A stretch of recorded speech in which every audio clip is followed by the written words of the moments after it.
What about Mr. Bean now? Have you drawn a line under him? No more Mr. Bean? You know, I doubt that he will reappear, but you never know. You must never...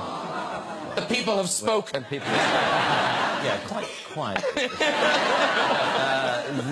But, you know, you must never say never again. A film, as Jeff mentioned, that I was in. So you must never say never. But, you know, there does come a point when you feel as though you've done most of what you want to do with him. So. And because it's not based on language, because it's so physical, Mr. Bean, presumably it's popular everywhere. Yeah, it is. It has what we might call a global outreach. So, like, our holidays are misery. Can you go anywhere? Yeah, I can't go to many places where you're not recognised. And it's the... yeah, the thing I find most tricky is when people don't recognise you particularly, but half recognise you. You know, it's that strange thing where they go... And of course that means they stare. They stare a lot. And they just look. You're sort of feeling, I wish that person wouldn't stare at me. So, you know, I'd rather just, you know, hold up a flag saying, yes. Yes, it's me. A few years ago, there was, I was in a Land Rover parts department near Peterborough, the kind of place you find me on most Saturdays.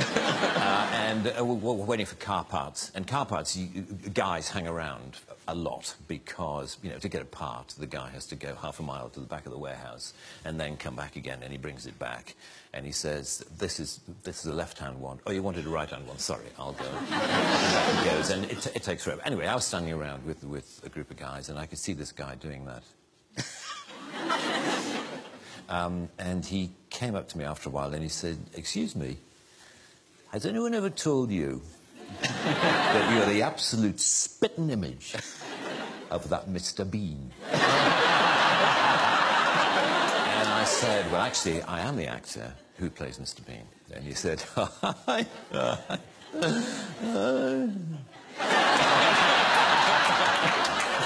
I bet you wish you were. And there followed this bizarre conversation in which the more I tried to claim that I was the person whom he thought I merely resembled, the less he believed me.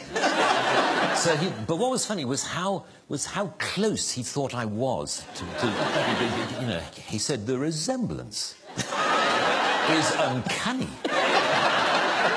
Have you ever thought of doing any, you know, look-alike work, like, you know, stag nights and hen nights? You know, you can go along as Mr. Bean. And I said, no, he said, because you can make an absolute fortune. And I could tell after a while I had to bring the conversation to a close because clearly not only was he not believing me, but he was getting quite annoyed you know, that I was pursuing this line of I am Rowan Atkinson and clearly he thought I was this total arse who, just as I happen to look a bit like Mr. Bean, goes around the country actually claiming to be Mr. Bean. You know, what a twat.